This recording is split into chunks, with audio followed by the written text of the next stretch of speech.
El Señor esté con vosotros. Y con tu espíritu. Lectura del Santo Evangelio según San Marcos. Gloria a ti, Señor. En aquel tiempo Jesús fue a la región de Tiro. Entró en una casa procurando pasar desapercibido, pero no logró ocultarse. Una mujer que tenía una hija poseída por un espíritu impuro se enteró enseguida. Fue a buscarlo y se le echó a los pies. La mujer era pagana, una fenicia de Siria, y le rogaba que echase el demonio de su hija. Él le dijo: deja que se sacien primero los hijos. No está bien tomar el pan de los hijos y echárselo a los perritos. Pero ella replicó: Señor, pero también los perros debajo de la mesa comen las migajas que tiran los niños. Él contestó: anda, vete, que por eso que has dicho el demonio ha salido de tu hija. Al llegar a su casa se encontró a la niña echada en la cama. El demonio se había marchado. Palabra del Señor. Gloria a ti, Señor Jesús. La primera lectura de hoy nos va hablando hoy y los próximos, bueno, no sé si mañana lo veremos, siendo una fiesta especial. Me parece que cambiaremos las lecturas y serán las propias de la fiesta, pero si no, iríamos viendo cómo se deshace el reino de Israel, este reino que por culpa de Salomón acabará mal. Este Salomón que empezó muy bien con todos los favores de Dios, donde le da una inteligencia y una capacidad de juzgar extraordinaria, pero que en su vida, sobre todo por la lujuria, pero también la soberbia, se va apartando de Dios, especialmente casándose con mujeres extranjeras. Tendrá no sé cuántas mujeres, muchas, y se irá plegando a lo que sus mujeres con dioses extranjeros irá haciendo santuarios por Israel a diferentes dioses, y haciendo él mismo con sus mujeres el culto a estos dioses. El Señor le avisa, no hace ni caso, y se decide ya lo que es el castigo, que es el fruto de lo que se hace mal.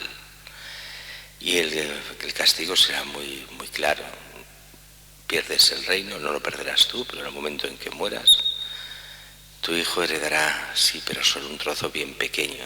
De las 12 tribus se quedará con una, la tribu de Judá. Y será cuando se partirá Israel en dos y quedará el reino de Israel como el reino del norte y el reino del sur, el reino de Judá, que será el que continuará toda la tradición de Israel, y quedarán totalmente separados y prácticamente no se volverán a unir ya más. El pecado lleva a la división, y eso es una evidencia también para nosotros. El mismo pecado lleva a más pecado. Lo hemos visto, lo estamos viendo estos días, por ejemplo, con esta aprobación de la eutanasia, que parece que el que no esté a favor de matar a los mayores o que se dejen suicidar, parece que sea un monstruo, un abominio. Y es lógico. Cuando se destruye la familia, cuando se puede matar impunemente a los hijos antes de nacer, no hay ningún problema. Cuando la sociedad se transforma en puro egoísmo personal de cada uno, que hace lo que quiere, entonces al final, ¿qué queda? Pues nada, el suicidio, porque no hay nada que valga. Pues el derecho al suicidio y el deber, ya lo veremos, del suicidio. Esto lo hemos visto tantas veces. El aborto, que para que era un derecho, después pasó a ser una obligación en muchos casos. Una obligación de los médicos, donde uno tenía que imponerse para no abortar, porque si no abortaban al mínimo indicio de cualquier cosa que pudiese pasar, con las normas eugenésicas de nuestro tiempo. Cuántas mujeres se han tenido obligadas a hacer todo lo posible y lo imposible para decir al médico no al aborto, porque ya estaban para ser abortados los hijos, porque podían tener una disminución, podían tener algún problema, y no puede ser que sean una carga para la sociedad los hijos. Los hijos han de ser perfectos. Ahora pasa con los padres. De momento es solo una posibilidad que se puedan suicidar, pero después será una obligación. Hombre, tú eres una carga para la sociedad. ¿Por qué has de vivir si además estás mal?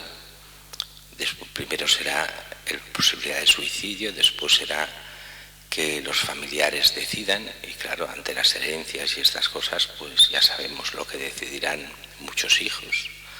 Y después, al final, es la misma sociedad que no le interesa cierto tipo de mayores y los gastos que suponen. Y ahora dicen, no, esto es una aberración, esto no pasará jamás. Es la línea por donde va la sociedad. Y lo sabemos perfectamente porque es lo que está pasando en otros países donde se aprueba este tipo de leyes. Y sin embargo, nadie, o prácticamente nadie a nivel social, se da cuenta o quiere verlo.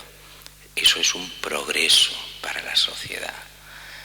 Aquello, y siempre imponen, no, es que los que no lo aceptan son estos retrógrados cristianos, falsamente cristianos, los hipócritas, que no aceptan que la gente pueda morir con dignidad.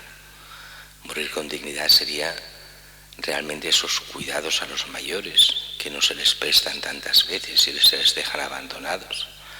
El otro no es morir con dignidad, es matarlos como perros, pero eso es exagerado, eso no se puede decir. Eso es de gente absolutamente retrógrada pensar eso. Nosotros somos caritativos, simplemente es un acto de piedad matar a nuestros mayores, que no es matarlos, es dejarlos que mueran dignamente. O sea, matarlos. Bueno, no se puede decir así, es que quien lo dice así es un intransigente. Bueno, son estas formas que no nos damos cuenta que ahora empiezan como empezó el aborto y como empezó el divorcio y como empiezan tantas cosas. Son para casos absolutamente extraordinarios, pero nunca se generalizarán, no, nunca, y se han generalizado todos. Es esa forma de destrozar la sociedad en nombre, por una parte, un capitalismo salvaje y por la otra un liberalismo salvaje, tanto de izquierdas como de derechas, que se unen muchas veces en eso, en la destrucción de la dignidad humana. El hombre solo sirve por su voluntad. Cuando el hombre ya no tiene posibilidades de realizarse desde el punto de vista estrictamente, no iba a decir humano, pero no es humano, desde el punto de vista estrictamente material, pues ya no sirve para nada. Y si no sirve, ¿para qué ha de vivir? Es en el fondo esta mentalidad que vemos en la primera lectura. Apartarse de Dios, que lleva hasta la destrucción. Apartarse de la verdad, de la auténtica dignidad humana, y al final lleva a la destrucción propia y de los demás. Mientras que el Evangelio de hoy va totalmente por otro sitio. Es Jesús que va a la región de Tiro y Sidón, toda esta parte de lo que hoy es el Líbano. Era la región sirofenicia, o sea, es aquella región de donde habían salido los fenicios, que habían dominado siglos atrás, bastantes siglos atrás, Europa.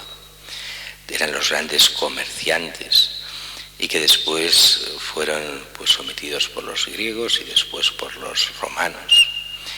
Y se dice Sirofenicia porque era la provincia romana, parte de la provincia romana de Siria, pero era el lugar de los fenicios.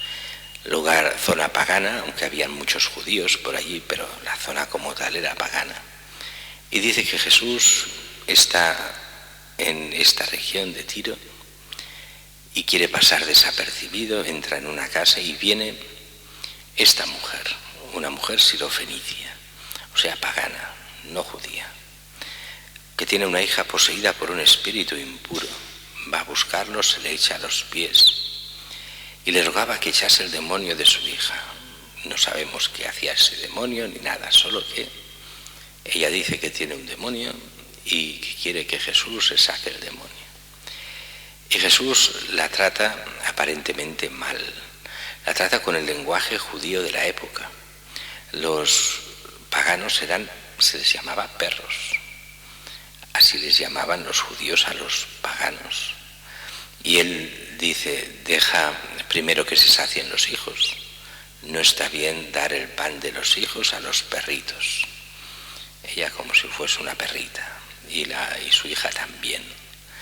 Ese lenguaje que hoy sería absolutamente ofensivo, pero que era normal en el mundo judío. Y ante eso una persona se podría enrabietar y despreciar a Jesús. Pero esta mujer sabe que Jesús viene de Dios, no sabe cómo, ni no sabe, pero viene de Dios y puede curarla. Así que, Señor, también los perros debajo de la mesa comen las migajas que tiran los niños. Como diciendo, yo seré lo que tú quieras, pero también algún derecho tengo. Pues actúa como actúan con los perros, que también algo les dan. Y Jesús ve esta fe inmensa. No sale en este evangelio, los demás evangelios la alabarán y hablarán de esas dos personas que tienen una gran fe y que no son judías, esta mujer y aquel oficial romano que también pedirá y obtendrá: Señor, yo no soy digno de que entres en mi casa. Estos dos grandes personajes, no judíos, pero que arrancarán de Jesús la salvación que piden por esta fe inmensa, aunque no sean judíos. Y dice que Jesús le responde: vete, que por eso que has dicho el demonio ha salido de tu hija. Y al llegar a su casa se encontró a la niña echada en la cama, el demonio se había marchado. A nosotros se nos pide tener al menos esa fe de los paganos, reconocer en Cristo que es el único Señor y Salvador, que lo puede todo y que nos trata mucho mejor que a los perritos, pero nos pide esa fe para que con su gracia nos pueda ir cambiando y llevando hacia la vida eterna.